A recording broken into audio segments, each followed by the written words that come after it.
I'm rolling, so I don't. All right. So I don't have an official thing, so I just go like this. All right. Oh my God, I need to get you. That's your next birthday present. Hi, everyone. I'm Vana. I own a small little bookish platform called the Vanaverse. And under that platform, I own a podcast called Verse and Voices. And that is spotlighting authors, not just about their books, but also about their journeys, their inspirations, their friendship, because they're duo authors, which actually I think you're my second duo on this podcast, which is really cool. Sorry, you don't have the first title, but it's all right. You guys have a first title in my heart. The way this is going to work is it is being recorded. It will be uploaded to YouTube. It will also be on podcast platforms in case you missed something or in case you want to share it with your friends, and tell them to subscribe, like, comment, all the things. It does help me. It does really much support me. Yeah. So after the interview, it shouldn't be too long. I'll try to cut them off if they start rambling. After the interview, we'll do an audience Q&A. You guys are free to ask any questions to Sam and Erin. I thought you said you were open to all the questions. Some of these people know me and know me well. We need to. It's always Chelsea. It's always her. Is it really? Getting us in trouble. She's like, I'm guilty. Okay. I'm guilty. Okay. So maybe put any with like a small asterisk. It's any with limitations. But yeah, so it's the way it's going to work. We're going to just talk about some general writing questions and then a little bit about their books. And we do try to keep it spoiler free in case you haven't read the book yet, or in case some viewers have not read the book yet and just want to get to know the authors before reading the book, which is essentially the purpose of these interviews. Without further ado, let's get started. Are you ready? We're ready. All right. So if people do not know my podcast, people that do, my favorite kind of questions are icebreaker questions because they're very unhinged and they're very funny and we see their personality. So whoever wants to kick it off, first question. If you had to replace your hands with something from a hardware store, what would you choose?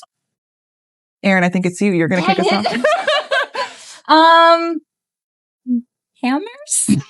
You can choose one and one if you want. Okay. How about I like one of those like everything tools, like those the Swiss Army knife. Yes. That would be Then I could still kind of do stuff. I think one should still be a hammer. I think I want to break that stuff. would be handy. Yeah, you want to break stuff. I want to break stuff. So stay away from Erin, guys. If you want to keep your heads. Yeah. Okay. So second question. You must live in one aisle of a grocery store forever. Which store and what aisle? Bakery. Yes. But from which store? all of them. I like all of the bakeries. Yes, all of the bakery. I'm a bakery girly too, but do you have a favorite? Not really. No? I like Wegmans. Yep. Okay. That's fair. That might be a Maryland thing. I don't think they have that in Virginia. I'm sorry for you. Oh gosh. So we might have to go there before I go home. It's an experience. You should go up there just to experience Wegmans, and then I feel like if their bakery is that good, I probably will never leave. So I will be living in that store. If I had to pick one to live in, it would be that one. All right. Noted. All right. Last question. You must be sponsored by a random object. Oh boy. What or I guess who? Could you guess what mine is? Diet Coke. Yes. But I wanted you to answer.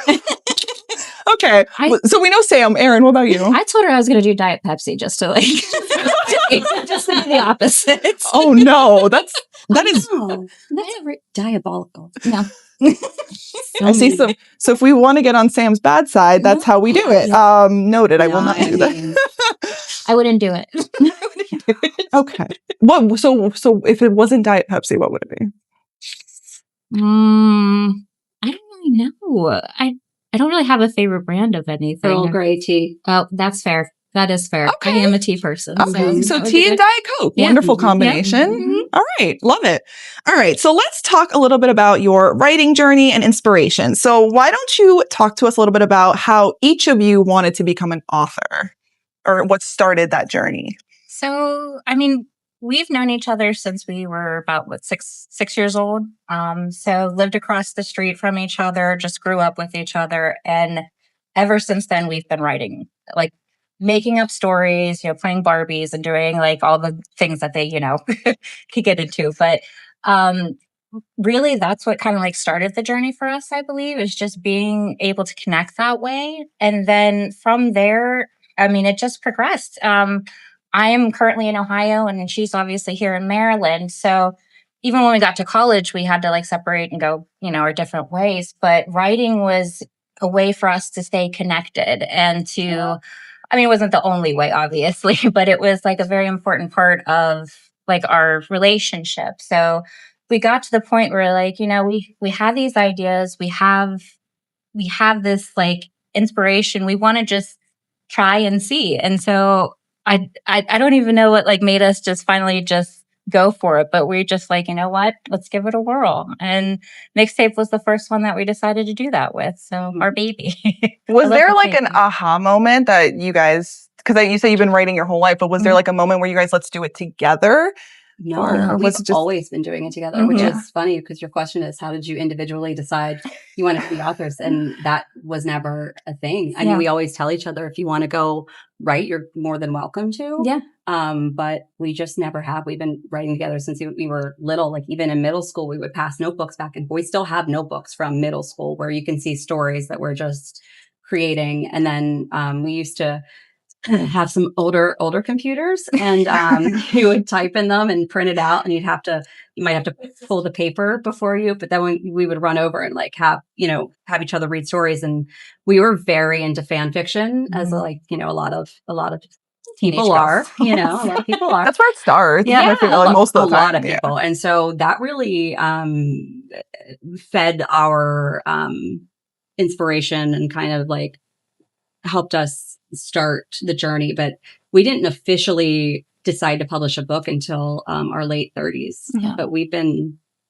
doing this since we were really young. Was there anything you guys wrote together that didn't get published that you kind of were just like, okay. We'd like to keep it that way. All right.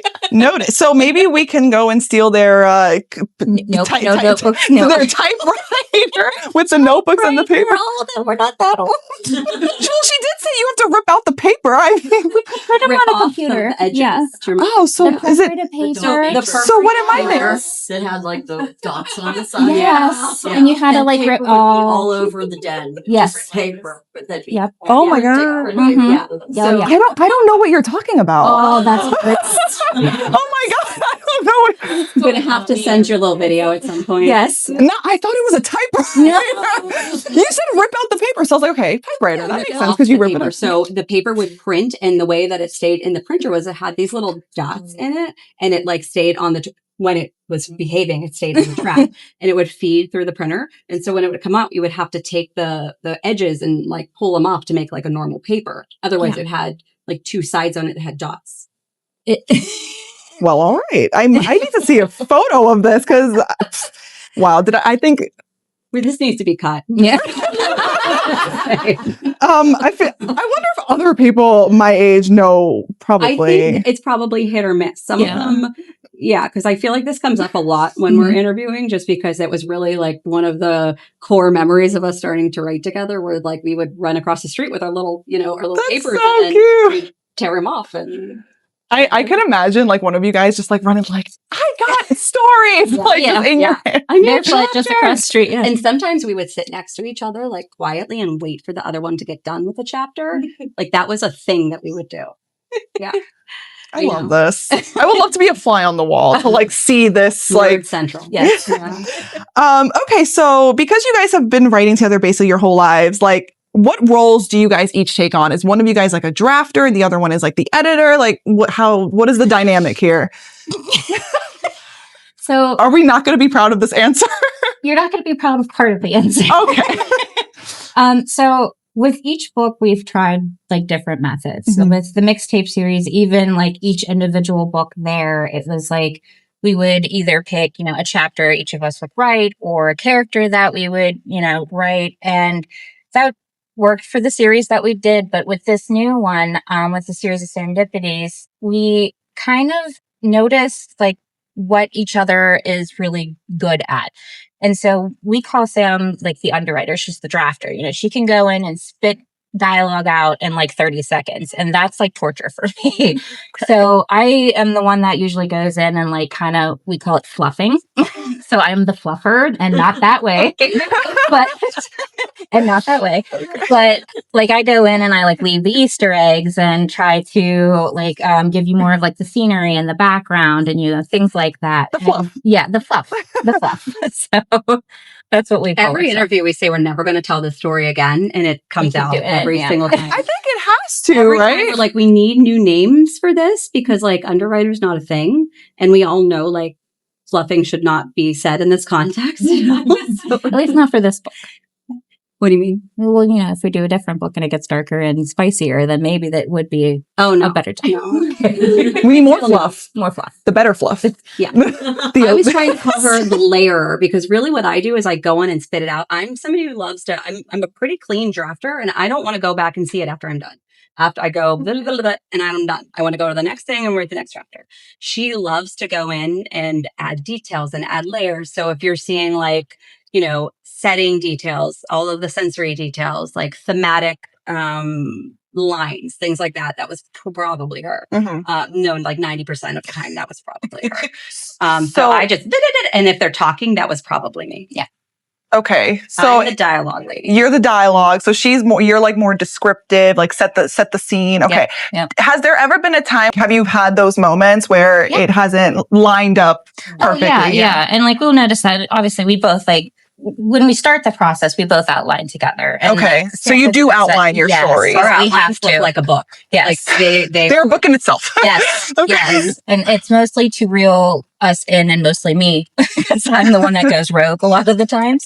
But we outline together and we get it to that certain spot that's like, okay, yeah, this is what we want to do. And then Sam will go, like we said, Sam will go in with the first draft, I guess, for lack of better words. Yeah. And then I'll follow through. And if something is like not missing or like hitting right or whatever, we correct each other. Like she'll go back in after I'm through and then like make sure, things are checked and, checks and balances are happening. So and we're good at like, if something's not working and it comes out, we're usually pretty good at just being, there's very few times where I've gone back and been like, why did you take that out? Like most of the time when I go through, I'm like, oh, yeah, It no, flows. that makes sense. Yeah. Yeah. Well, I guess because you guys been writing for so long, like you guys kind of know how the other one works. It gets pretty intuitive after you do it. Yeah. For so long. But she adds in like, differences. I like to write and like, I'm really punchy and I don't like to add in a lot of like what's going on in the scene. They're literally talking most of the time when I write. So she'll go in and like layer in the scene.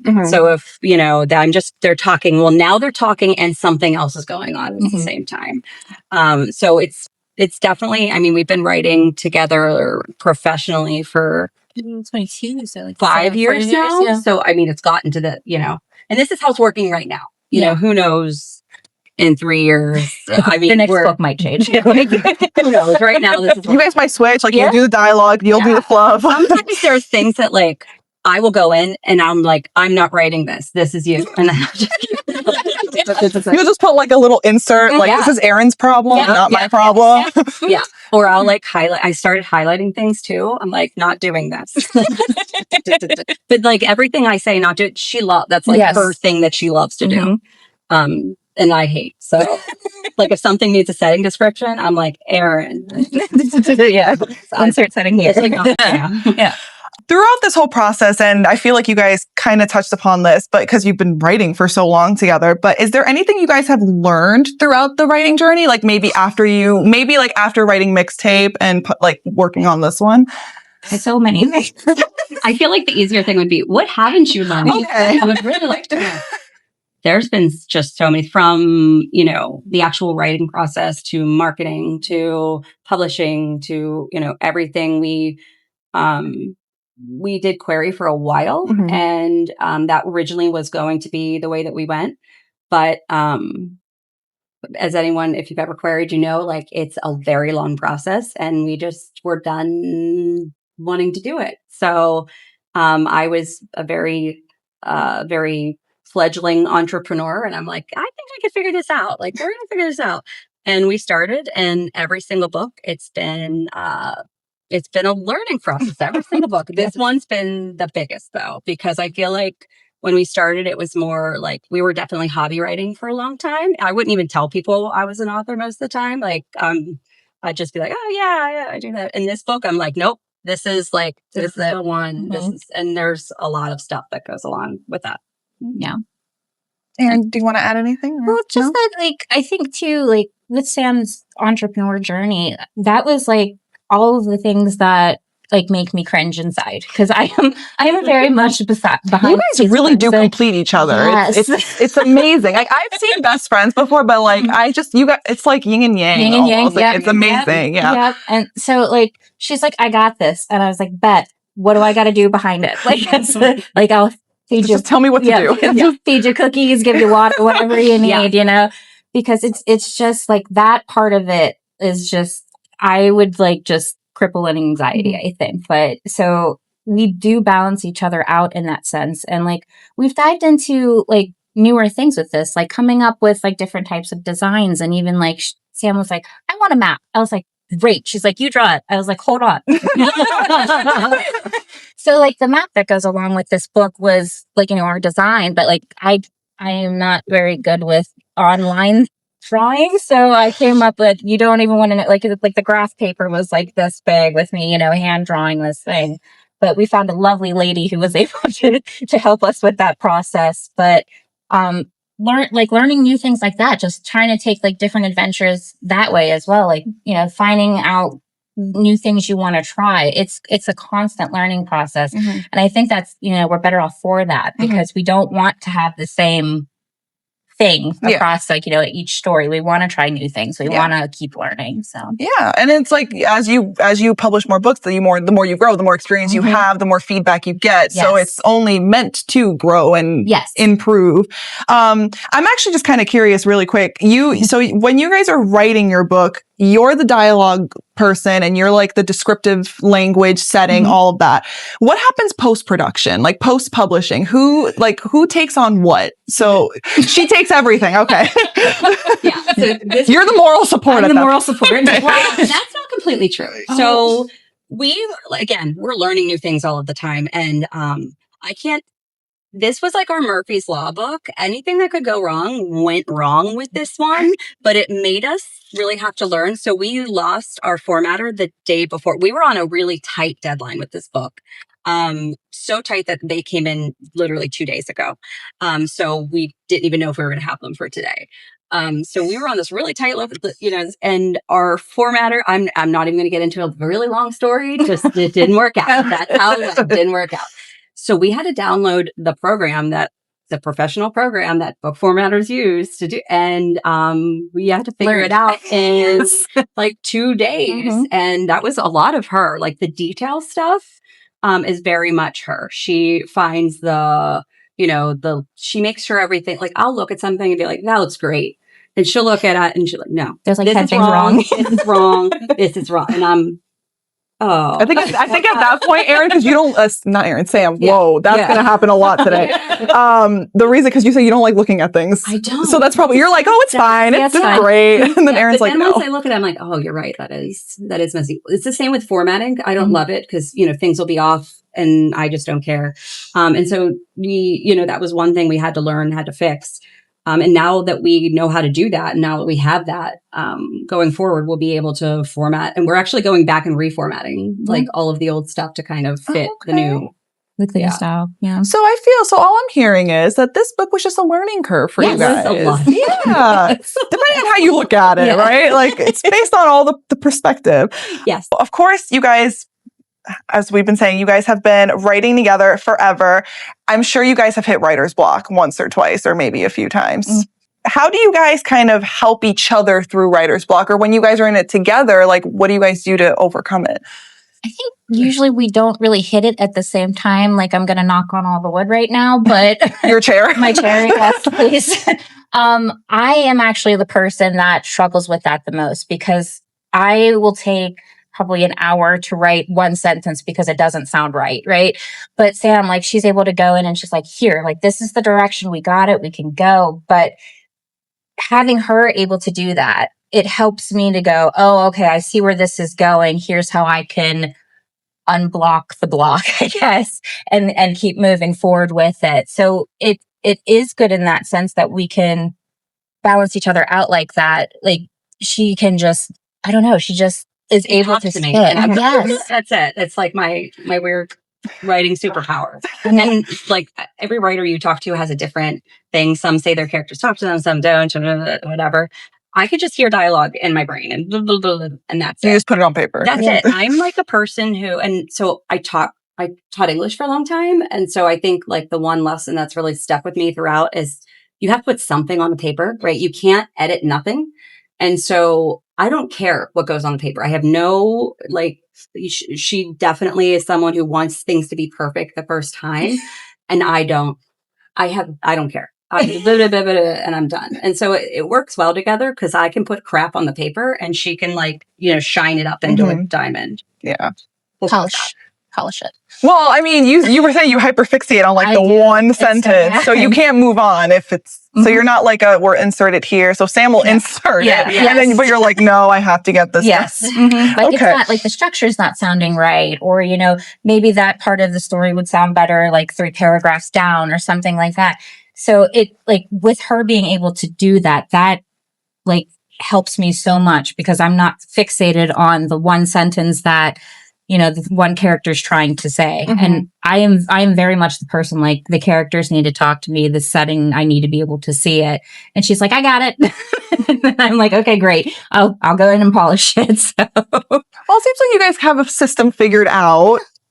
Fourth time's the charm, I guess. That's the new saying, 4 times the charm. Yeah, I like it. So let's talk a little bit about the creation of A Novel Chance. So this book, and we kind of talked about it a little bit, you guys wrote Mixtape, and it's a trilogy. It's a young adult, early 2000s, really fun take in like a YA romance. And this one is more cozy adult romance. So what kind of inspired you guys to take that shift and try out another subgenre of romance? Was it just kind of like, let's do it? Do you want a real answer? Or do you want an interview? We are authentic here. Vanaverse is authentic. Authentic. So we started doing events with our first series and realized real quick that like not a lot of people want to buy YA. It just isn't, it's not the place for it. YA does really well in the trad world. And especially when you can like hook up with publishers and schools and stuff like that. YA does much better there. We just ended up with a lot of friends that were romance writers and romance readers. And we were like, we're going to write the smuttiest book ever. And people are going to buy it. And we are going to pay for our writing habit that way. That is not what happened. Nope. That's not what happened. But that's where we started. That was another learning curve. Yeah. We were going to write just an unhinged, like, whatever smutty story just so that we could like make money back to like write because we love writing YA. YA is a lot of fun for us. It's just not at all profitable. So it's one of those things where you have to make the money to be able to continue to do the thing. I feel like new adult is like it's very trendy right now. It's what everyone's gravitating towards. Mixtape goes into new adult. So you follow them from 16 to 22. So Mixtape 3 is definitely new adult. Even a little bit of 2 is kind of new adult. But we really thought we were going to write the smuttiest unhinged book ever. Yeah. That is not what happened. It's just not us. We tried. I was going to say, is it still on the table? It's still in the Google Drive somewhere. Still in one of your notebooks hidden away with that paper thing. It's buried under. What is it called? Perforated paper? Yeah, perforated. Perforated. Got it. I will be Googling that later. Cool. It hurts my soul a little, but it's okay. I'm sorry. I can't believe it still boggles my mind that I have no idea what you guys were. Take a vote. You don't know about perforated paper back there? Yes. We're all your age. They know. Okay, good. I was like, oh my God, am I by myself on this? Okay, good. I got Sydney on my side, so we're good. We'll Google it together later. We'll educate ourselves. All right. Okay. Oh, okay. Actually, wait. So that was the authentic answer. So what do you say during interviews, like the interview answer? A lot of it is just that adult romance is a lot more. Okay. Yes. But we don't tell people that we started trying to write like this. Okay. No, we actually probably do. We're probably too authentic in interviews. I love it. I'm here for it. Yes.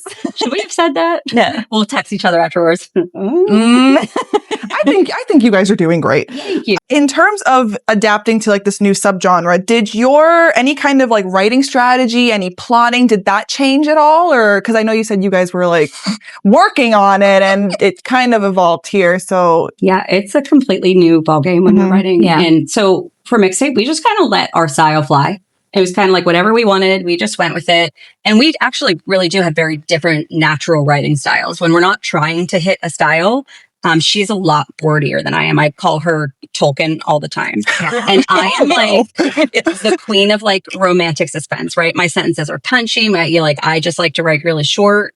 So we've had to sort of find a middle ground of that and a style that works for both of us in the middle. But even like this book, because we're in such a specific subgenre, there were things that just didn't sound right, that didn't belong there. And like romance is my thing. I'm a romance reader to my core, whereas she's a little bit more fantasy. So when we were line editing, I would have to go through and just pull all of the words that just didn't fit or didn't make sense. And so we really developed a style with this one. But it was kind of painful, actually. Like it wasn't kind of like it was painful. it was. The editing process was a little painful because we just didn't have it. We didn't know, that was going to happen. With Mixtape, we didn't care what the style was. We were like, this is fun, This one, we really wanted it to sound a certain way. We wanted it to be, industry standard, just really in where it's supposed to be. I want romance readers to pick it up and it to sound like a romance book in the space, Well, now this is going to be a series, right? The Serendipity series. So do you feel like you have like a good foundation from this one as a jumping off point for the future? Do you guys kind of say, okay, like I know what we're doing, we got a rhythm going? Yeah. We actually created a style sheet, which was super helpful for us because now it's like I'd hate calling Erin out on these things. I'm always like, I'm never going to call you out. Erin loves a semicolon. She loves a semicolon.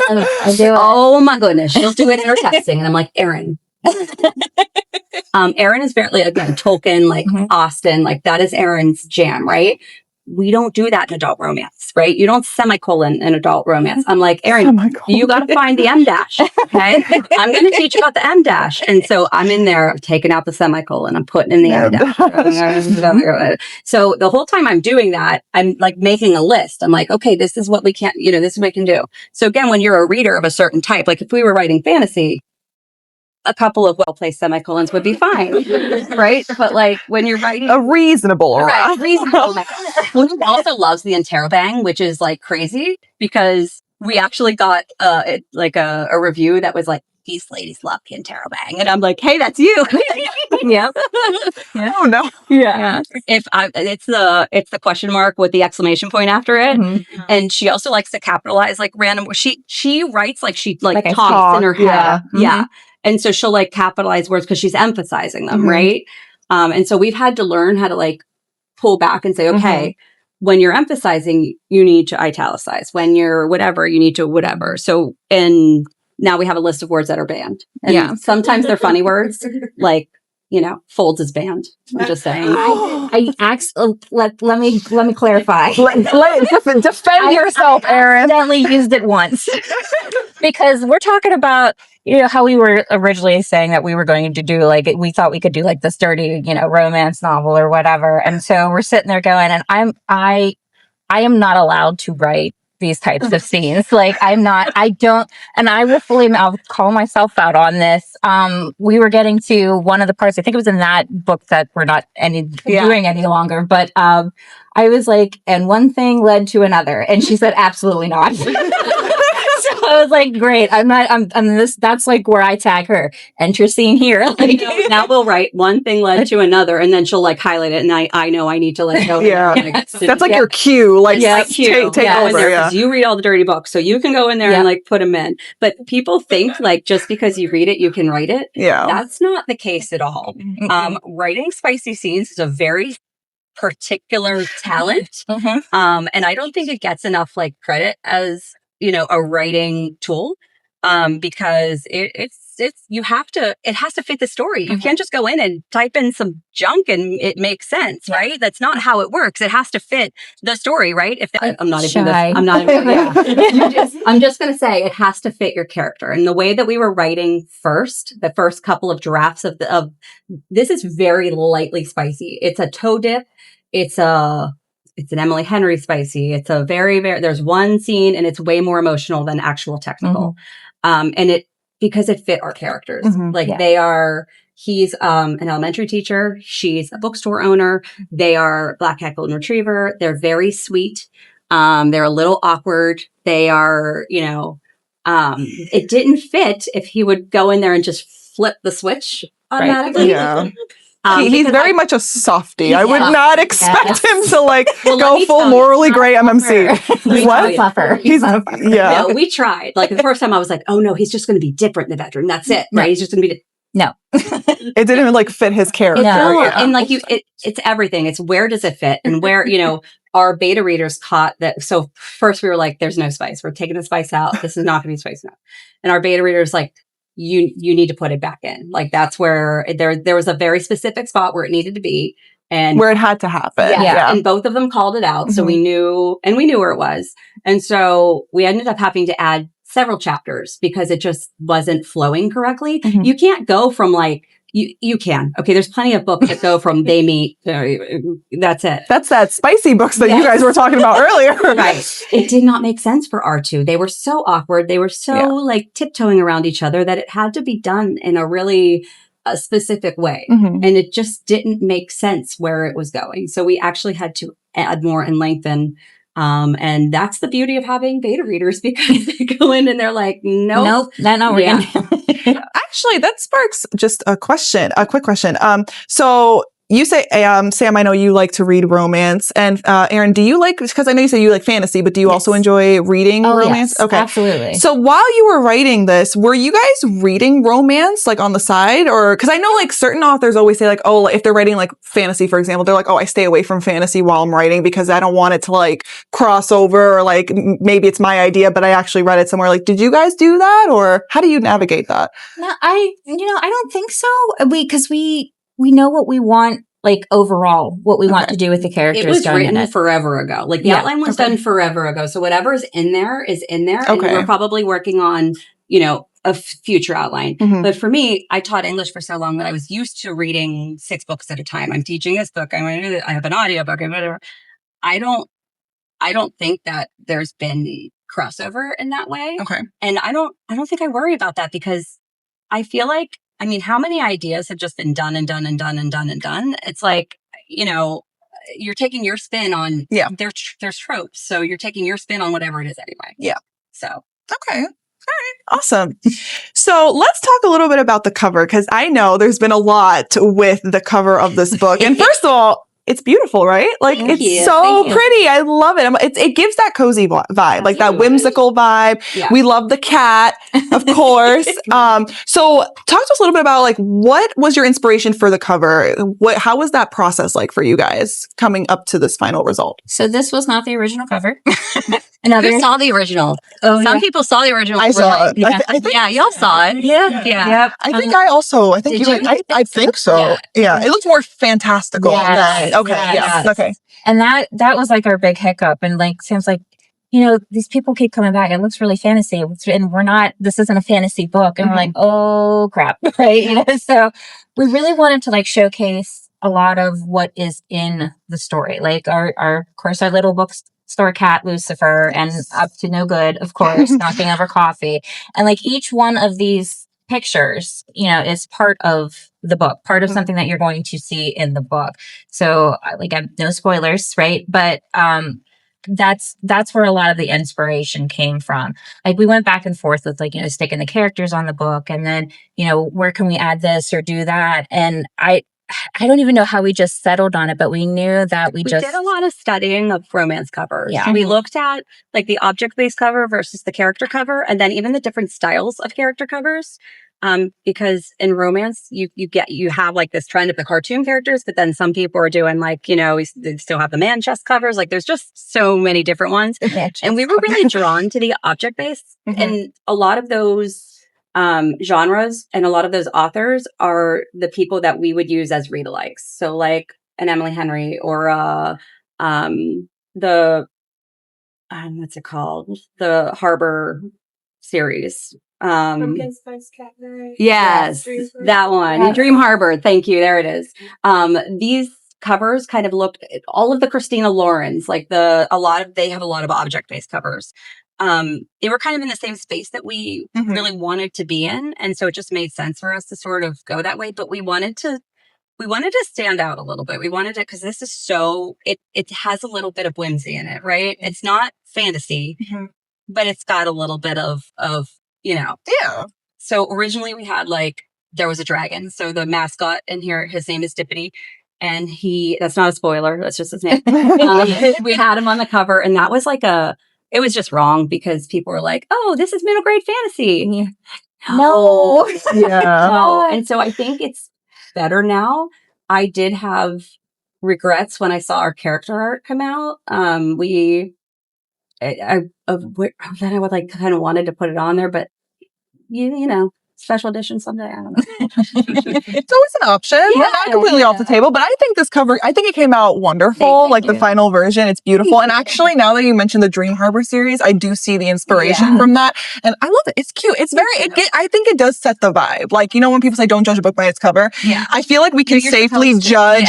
We're telling you something. Exactly. We talk about mixtape a lot too, because, we didn't know a lot about that when we designed mixtape. And so we talk a lot about the cover should communicate to the reader what they're going to get. Yeah.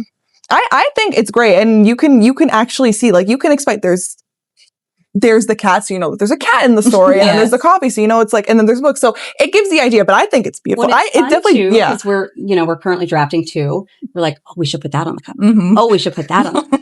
So there's already the ideas about which objects are going to make the cover. So that's been fun. And I'm assuming it's going to be the same. It's going to be the vibe. There's going to the sign is going to be in some form on each book. Yeah. Okay. And there will be objects for each book, but it will not look exactly the same. Right. Yeah, of course.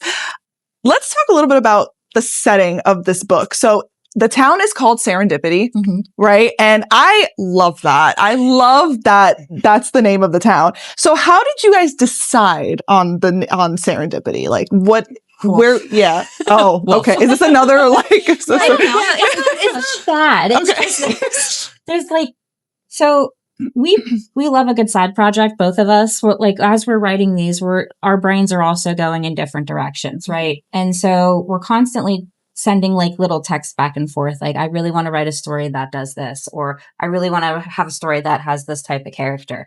And so as we were doing this, a series of Serendipity came with a combination of things. I think I started something that was close to that name, but Sam's oh, I think this would be really good if we bring in all these little side projects, and we can make it a series, and then it would be a series of Serendipities. And then there was more things that happened behind the scenes that brought us to calling the town Serendipity. And so, a lot of what these stories are going to be is the play on words of serendipity and luck and everything that goes along with that.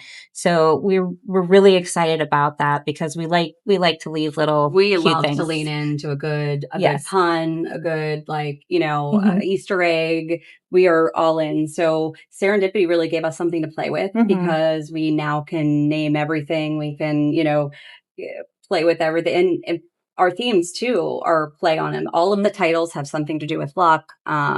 So it's all sort of thematic, and it fits the small town vibe. It fits the cozy vibe for the most part.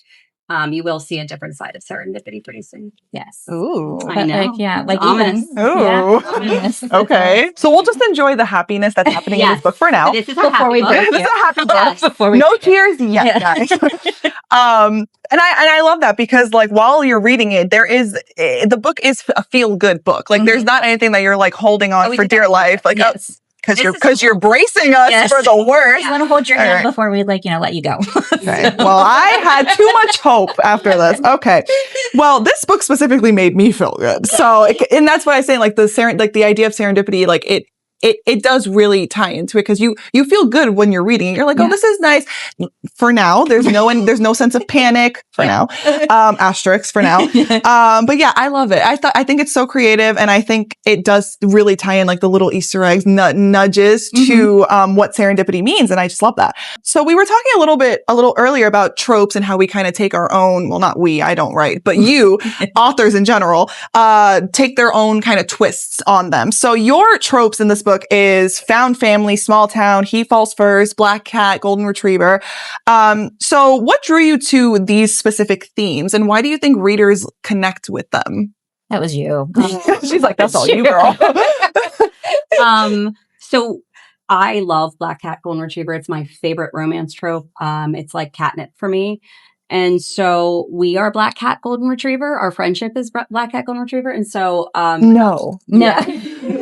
They don't say. And so almost a year ago when I met you, we went to this lovely ball, and it was a dress up ball, and you had to dress as your favorite trope. And so we were black cat, golden retriever, right? But during this event, there was just a lot of downtime, right? And so we were sitting there with our little outline, and we decided we're people who, if something's going on, we're writing it in somewhere, right? You might not know it's coming, but it's coming. Like, I feel like there are people out there who don't even know their stuff. It's in there somewhere. So you're the type to write people into your books. Okay. And we purposefully name characters. Like we're little magicians. Like, we're puppets. Let me remind myself to not get on your bad side. I would love to be in your book, but not in like something happens to the character. We dressed up as black cat, golden retriever, and we were like, no, this is going to be it. We're writing. This is what we're writing. And so it started really with the trope and the setting, and grew from there. Okay. Yeah. I think we've always been like a found family type writer. Like even all of our stuff is small town found family. Like that's our core as a writer. Yeah. Found family is my favorite trope. So I love, like, when I see it in books, I'm like, yes. As soon as like a book will say it, like on social media, I'll be like, adding it to my TBR. I will read it 2 years from now, but it like weaves itself in because we love a good side character. It's our favorite thing is to be able to play with the side characters because you can just do what you want with them and there's no fear, right? Because you're not going to mess up a story if you take somebody off the rails.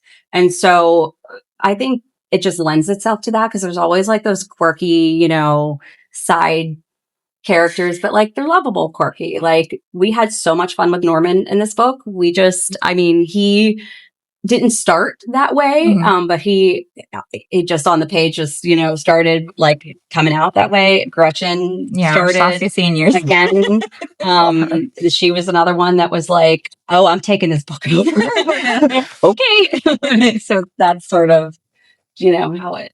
I think Gretchen needs her own like spinoff book because everybody who writes this is like, are you going to write about this? Just them? They need their own like novella or something. Noted. Oh yeah, noted. Got it. I will tell you, it's not in the first 3. They will make appearances though. Okay. All right. See, I have that to look forward to besides the pain. So the book primarily it takes place at the bookstore, at Ivy's bookstore. So what was your inspiration to building, like what was the vibe, your intention of building for the bookstore? Well, you kind of started out where you're like, I want a bookstore romance. Like that was her thing. And, she's always, wanted her own bookstore. And it was very much like a pull of like pulling herself into that. And I was like, I'm for it. Let's do it. It's so exciting. And I think just, finding like a board, like an inspiration board of like how we want to set the scene for our readers. And so we're constantly saving things and shooting each other messages like screenshots. Yes. Like we are mood board people through and through. Yes. So for this one, we knew the vibe, we knew all of that. And so the bookstore just sort of naturally worked as the set. And really, this is the introduction to the town. This is where we wanted you to be able to connect with the town, want to live in the town, because the other 2 are a lot more contemporary. They're a lot more, story-based. You're not getting as much setting. Okay. So we wanted you to really fall in love with the town here. Okay. And it does set the scene. Yes. We get familiar with the characters. Yep. I definitely see that as like an introductory Yes. book. Yes. What does the bookstore mean to Ivy? Because we see in the book, like she is like from page 1, she is determined like every single, like she is nitpicking. Like she will be cleaning like a single fingerprint she'll see and she'll like wipe it. So what does the bookstore mean to her? Why is she so determined to make the bookstore work? Well, she moves to this town serendipity, right? She came from an upbringing, and I'm sorry, I don't think I'm spoiling anything, but she came from like an upbringing that wasn't really home for her. And she found herself leaning into books to try to find her own world. And so the bookstore is a lot of her building her own place where she feels like she belongs. And so we really wanted to hit that home with, you know, the I'm wiping the fingerprints off the tables because we want it to, she wants her world to be perfect, right? Yeah. She wants to have that place where she belongs, and she wants to create a safe space for other people. And so her being like that perfectionist and, you know, trying to make it her perfect world is, I think, what really drove it. Yeah. And just, I mean, the overall message, this is a book about books. Yes. It is very much a love letter to books. It is, you know, you can tell how much Ivy and also us, there's just line after line about, you know, why books are so important. Yeah. And so that was going to be my follow-up question. Thank you, Sam. How does your love of reading show up in Ivy or even in the book in general? It's definitely, I mean, this whole thing is just, it's your love for wanting to own the bookstore. Yes, it is just, I mean, if, you know me, my whole life is based around like, you know, literacy of some sort. Yes. So this was very much about putting that on paper. Yeah, absolutely. I can totally see that. One thing I did want to ask you guys, just out of curiosity, because of the way romance books are. So like usually we like for meet cutes for the female main character and the male main character, we see it on the paper. Like we see it them meeting for the first time, then running into each other or some kind of meet cute moment. But in this book, they already knew each other off page because, you know, James helped build the bookstore, he helped with the building of the bookstore. So how come you guys decided to have their meet cute kind of like off the page so that when we're introduced to the story, they already kind of know each other? Well, honestly, I think we wanted to show how Ivy was more absorbed in creating that perfect world for herself, right? So she's not really paying attention to who's in the background, who's building and working on her bookstore, right? Other than like, are you making sure that shelf is level kind of situation. So she was really focusing on creating her world before she even really considered trying to even look at a guy, I guess. So, you know, there's all these things happening in the background, but she's trying to focus on herself and making that perfect world for herself. Okay. And just showing that she wasn't looking for that. Yeah. It really was not on her radar. It was not a thing she wanted.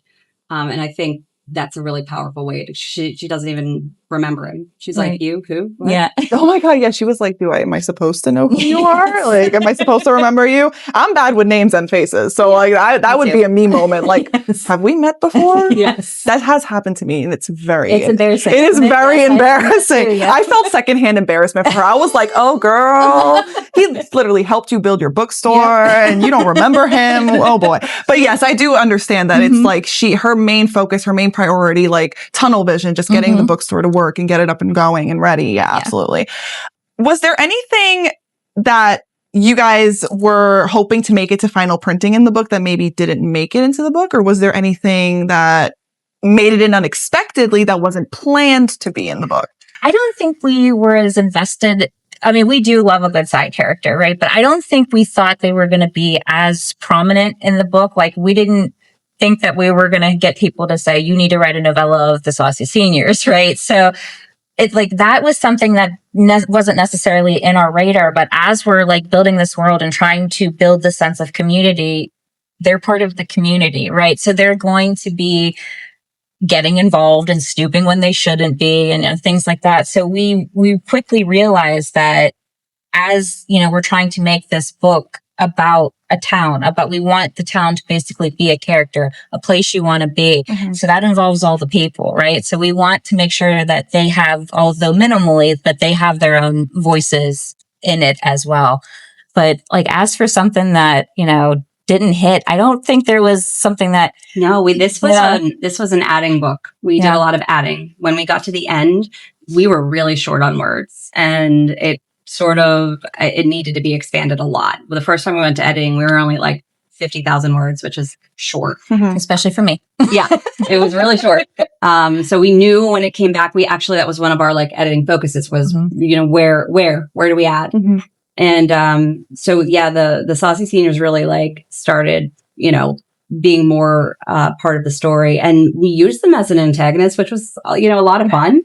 And we didn't expect that at all. Yep. So they just kind of perfectly moved the story. They were a great addition. I loved them. Yes. I'm so glad that they made it because I feel like I love them. So this story started as we were going to make think PTA, right? But Mean Girls. Yeah. That's where we started with this. Okay. Like the idea was rolling. We're like, okay, think about what if the PTA were a bunch of Mean Girls? We're in that age of PTA, right? And sometimes people cannot be very nice. So, but we thought about who would be who, and let's have 3 of them. And, their name just sort of, came to be. And so that was another thing that we knew they were going to be a thing. They actually became less of a thing than we thought. They were originally part of the main plot. Yep. And they took a backseat, but you're going to see more of them. I'm excited. You're going to see more of them coming forward. I'm here for it. I'm excited. If readers can take away one thing from reading the book, a feeling, a message, advice, what would you hope that they take away? So the main message for this book, I think for us, is take the chance, right? And that's a lot of what our personal story was, right? Like we're like, let's take the risk. Let's take the chance. Let's throw our books and ideas out there and see what happens. And so it's a lot about, not necessarily having that perfect bookstore, right? Or, it's not necessarily being our main character is the eldest brother, but it's not necessarily being the role that you thought that you were going to be. So it's a lot about learning who you are and accepting who you are, but also taking that chance to take the next step forward. I love that. That's beautiful. I love that.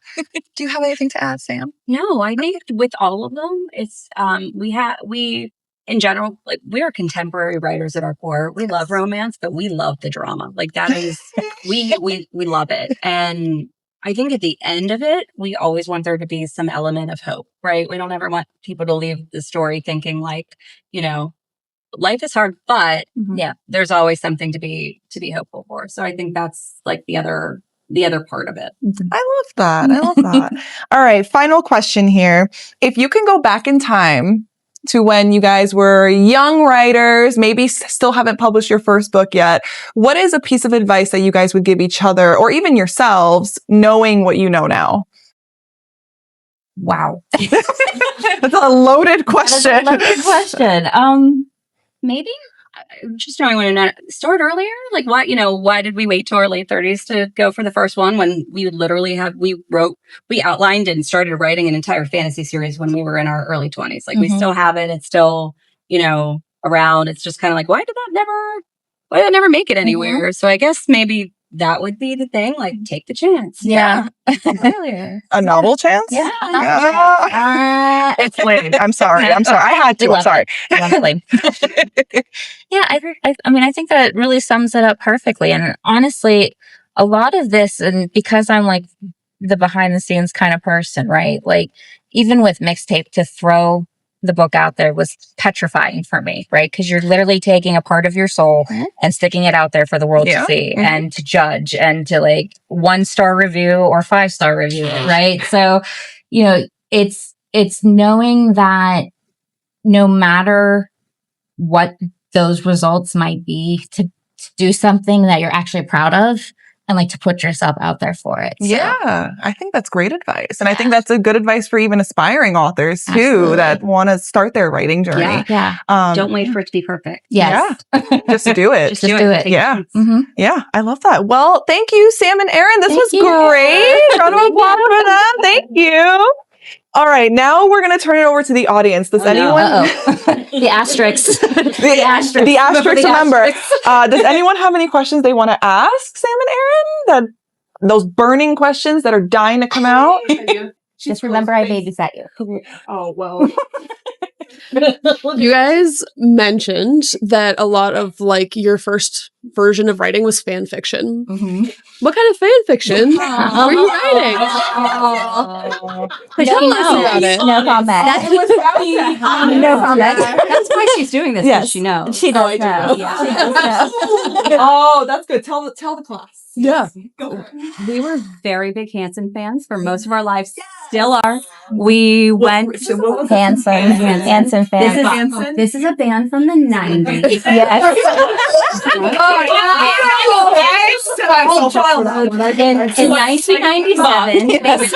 1997, their lead single, Bop, and which actually is not even a song that we even like. I mean, it's just not. It's like not even.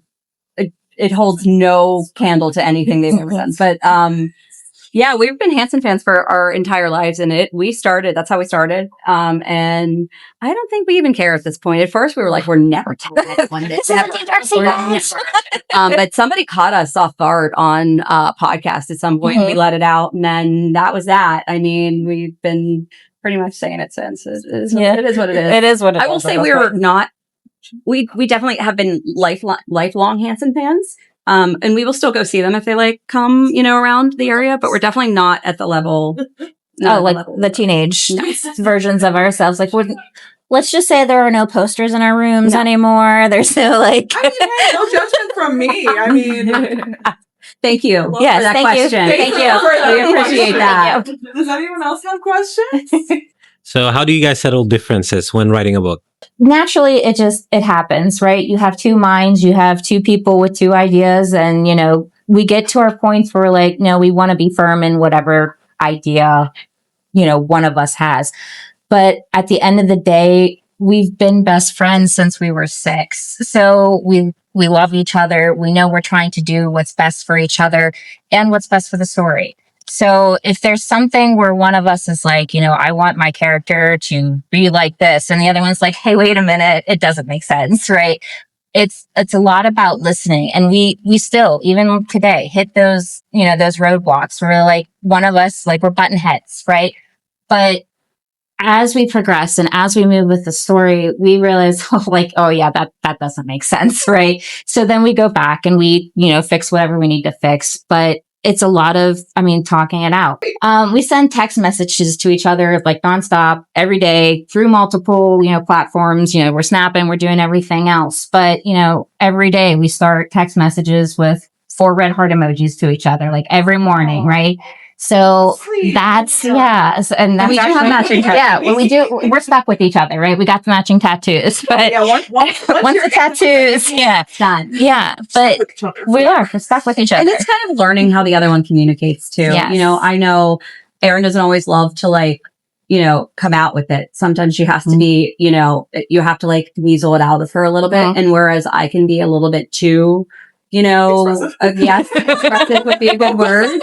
And so I have to I have to learn that I have to come back a little bit, and I have to kind of push her to be like, you need to tell me what you're thinking. What is this? And so it's a lot of just learning, how to better communicate as we go. Yeah.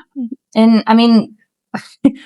we've been best friends for years, right? So we're even constantly evolving and changing ourselves, right? So we don't live in the same state. We don't live across the street from each other anymore. But like we said, at the end of the day, we're still trying to do what's best for each other and best for the story. So we get there. It might be a bumpy road, but we do get there. I think that's the important part, right? Yes. Yeah. That at the end of the day, you will have ups and downs, but it's normal, right? Yes, Families absolutely. have it, friends have it. It's normal. But at the end of the day, you guys know that you guys have each other's backs. Yeah. You guys and if it's can really depend on that each other. important to the other one, we'll normally just, Okay. Yep. All right, that's fine. There's very little that we care so much about that we're unwilling to bend. It's just, a lot of compromise and a lot of, honestly, just trying to keep the story centered and what's best for it. Yeah.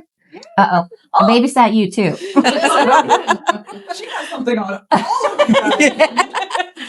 it. So Erin, you mentioned, getting yourself prepared to put something into the world that someone could 1-star review or 5-star review, right? And so when you're putting art into the world, you know what it is that you're trying to say. Yeah. Samantha, as an English teacher, I'm sure you know a lot of it is in like what do people get from it? Yeah. Mm-hmm. What's something that you've heard either in a review or talking to a reader that was a complete surprise to you of their takeaway, or like, and how has that impacted your thinking as you're writing?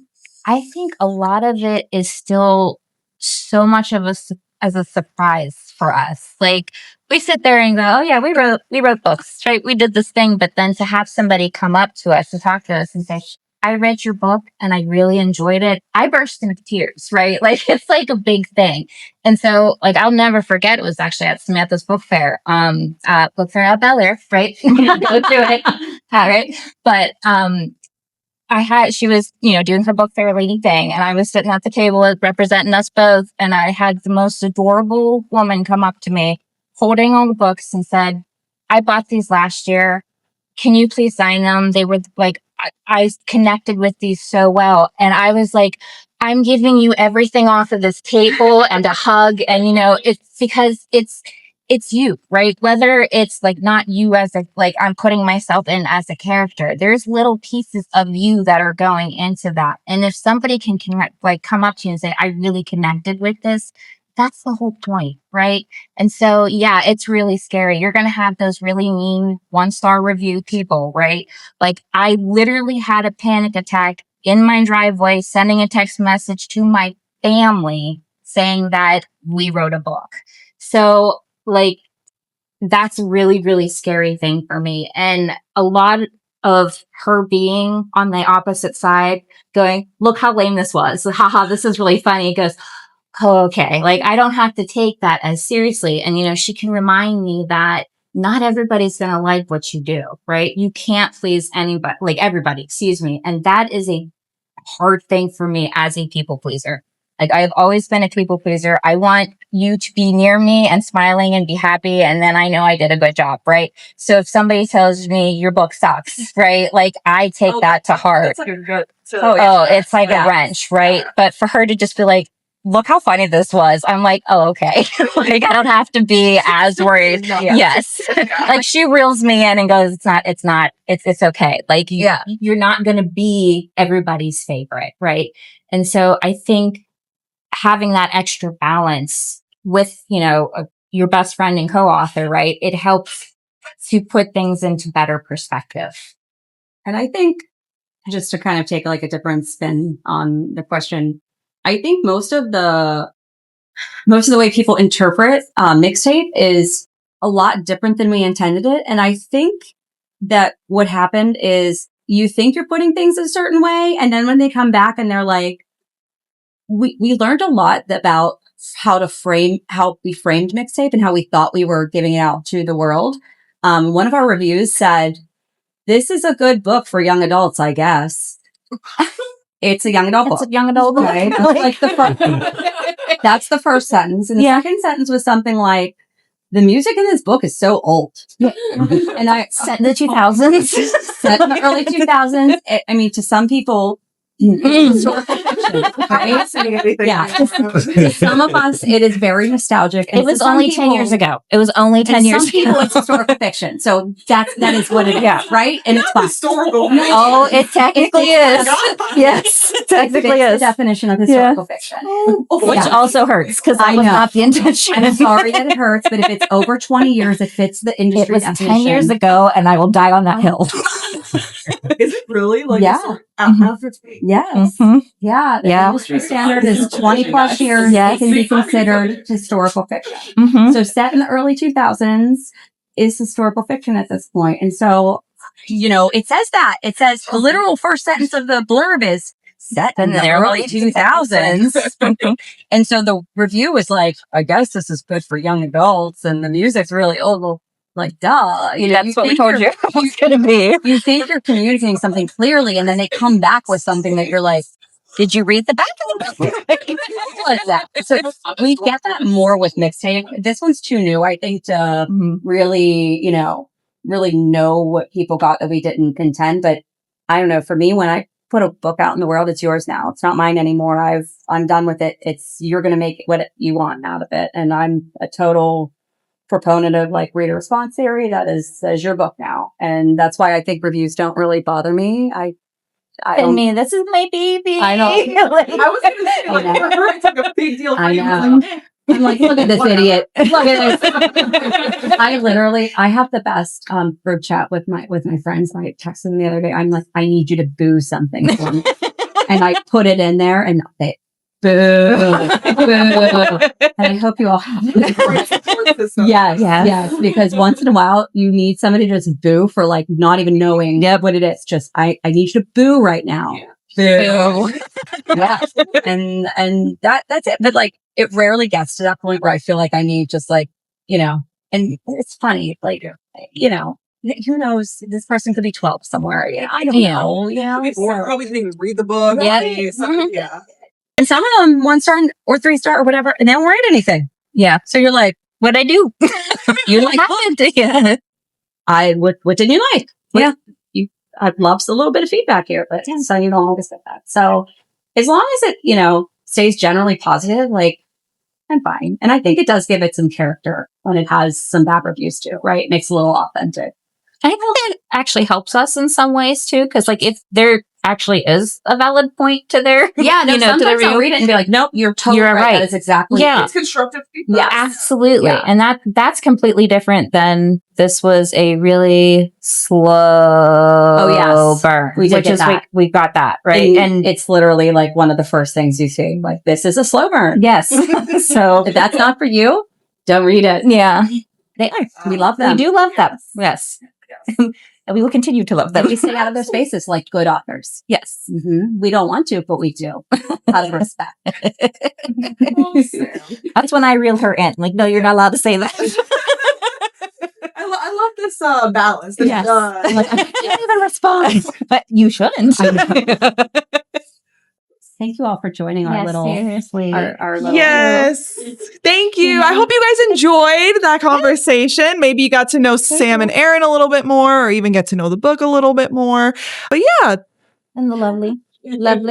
That's right. That's right. Yeah.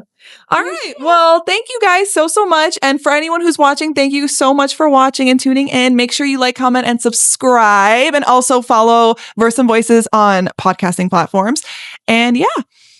Thank you. And that's a wrap. We're back. Yeah. Oh, you We need that. Yeah, I got it. I think. Okay. Yay!